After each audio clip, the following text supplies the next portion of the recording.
लग्नाचे दागिने म्हणजे श्रीमंत पेशवाई दागिने, नाशिकचे सुप्रसिद्ध सराफ मयूर अलंकार सराफ। ताज्या बातम्यांसाठी नाशिक न्यूजच्या YouTube चॅनलला सबस्क्राईब करा आणि बेल आयकॉनला प्रेस करा।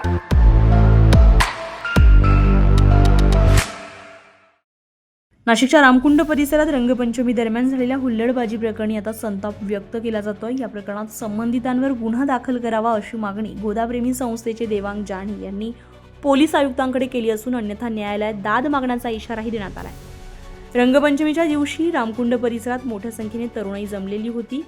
या दरम्यान काही जणांनी चपला, बूट तसेच कपडे थेट रामकुंडात फेकल्याचा प्रकार समोर आलाय। विशेष म्हणजे हा प्रकार स्वच्छता कर्मचारी आणि पोलिसांच्या उपस्थितीतच घडल्याचा आरोप करण्यात येतोय।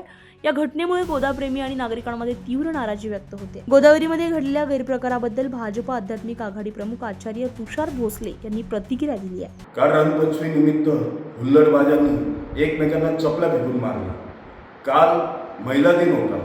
गोदावरी नदीला आम्ही आईचा दर्जा दिलेला आहे आणि महिला दिलेला या प्रकारे जर गोदावरी नदीचा अवमान होत असेल ते अजिबात आम्ही खपून घेणार नाही। नाशिक महानगरपालिकेने नेमलेले सुरक्षा रक्षक कुठे होते? गोदावरी संवर्धन कक्ष कुठे होता? हा खरा प्रश्न आहे। जे कोणी प्रदूषण करते असतात त्यांच्याकडून 1000 रुपये दंड वसुली केली जाईल असं तत्कालीन नाशिक महानगरपालिका आयुक्त यांनी आमच्या याचिकेमध्ये लेखी स्वरूपात सांगितलं गेलेलं आहे। मुंबई उच्च न्यायालयाने पोलीस बंदोबस्त गोदावरी नदीच्या प्रोटेक्शनसाठी दिलेले आहे। पोलीस काय करत होते? आमच्या माहितीप्रमाणे त्या ठिकाणी पोलीस सुद्धा तिथं उपलब्ध होते, ते बघायची भूमिका घेत होते। यासाठी एकच माननीय पोलीस आयुक्त जे नाशिक जिल्हा कायद्याच्या पालिकेला म्हणतात त्यांना आपल्या माध्यमातून एकच विनंती करू इच्छितो की जे कोणी संबंधित असतील, हुल्लडबाज असतील, ज्यांनी गोदावरीचा अवमान केलेला आहे, चपला फेकून गोदावरीच्या कुंडाचं पावित्र्य नष्ट केलंय, त्यांना तुम्ही शोधून काढा आणि शोधून त्यांना रामकुंडावरून त्यांची वरात काढा। माननीय महानगरपालिका आयुक्तांना एक विनंती आहे का आगामी काळामध्ये रंगपंचमी असो का असा कुठलाही सणसूद असो याच्यामध्ये जे प्रकारे लोक आंघोळ करून जे गोदावरी प्रदूषित करतात अशा लोकांना तुम्ही रिस्ट्रिक्ट केलं पाहिजे, प्रतिबंधित केलं पाहिजे।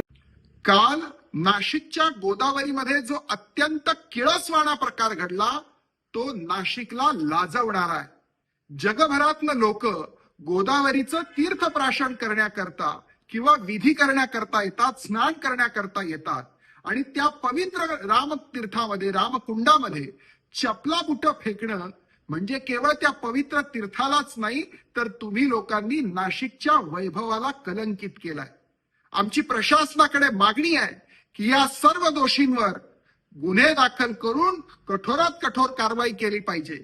एकीकडे केंद्र आणि राज्य सरकारकडून गोदावरी नदी प्रदूषणमुक्त करण्यासाठी विविध उपक्रम राबवले जात असताना अशा प्रकारांमुळे प्रयत्नांना धक्का बसत असल्याची भावना व्यक्त केली जाते।